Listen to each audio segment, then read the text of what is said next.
It is a wrenching dilemma. Your child is born with the anatomy of both a boy and a girl. These children used to be known as hermaphrodites. Now they're called simply intersex. In the hospital, there's often pressure to perform surgery right away to make the gender clear. But tonight, you're going to meet someone who grew up and concluded the choice that was made was wrong. Here's my Nightline co-anchor, Juju Chang. It's the first question when a baby's born. Is it a boy or a girl?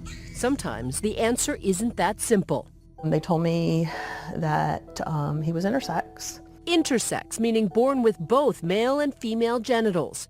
Pamela and Mark Crawford weren't bothered by the fact that the baby they were about to adopt was intersex. That seemed like no big deal. Okay, and what else? It's more common than you might think. Roughly 1 in every 2,000 babies are born intersex each year.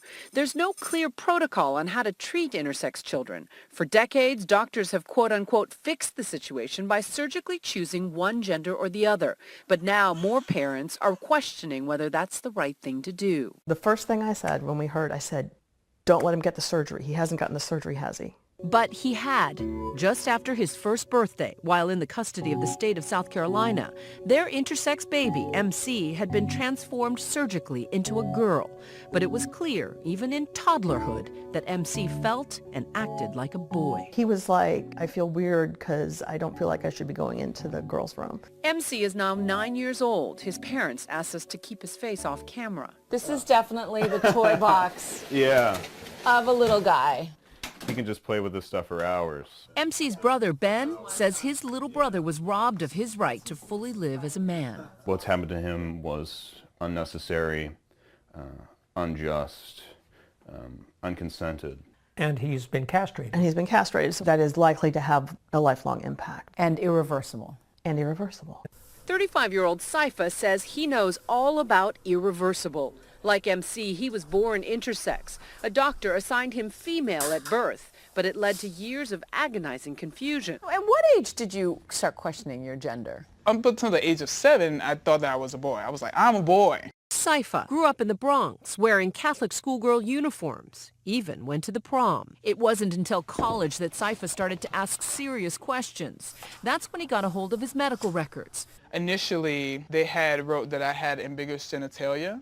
They checked it, but then they scratched it out and they put that I was normal. Then I felt betrayed. You were kept in the dark. Of course. Saifa says he had no idea that he even had undescended testes and no idea that a surgery at age 13 turned him biologically into a girl, though Saifa's mother tells us she trusted the doctors and consented to the procedure. But years later, Saifa still felt like a man. In his mid-20s, he decided to live as one. I want to get the air bubbles out. As a result, every week he must inject himself with testosterone. I have a fear of having man boobs. And some in the intersex community are increasingly vocal. These people are not disordered. They're just a bit different from other people. Protesting against premature operations performed on children.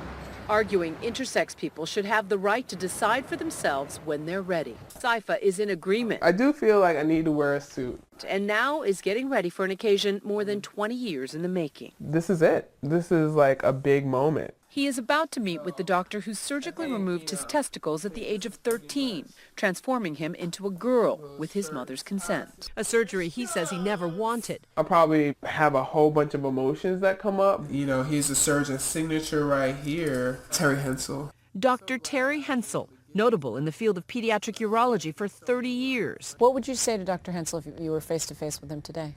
I think I would just ask him questions because he's a human being. And I think human beings make mistakes.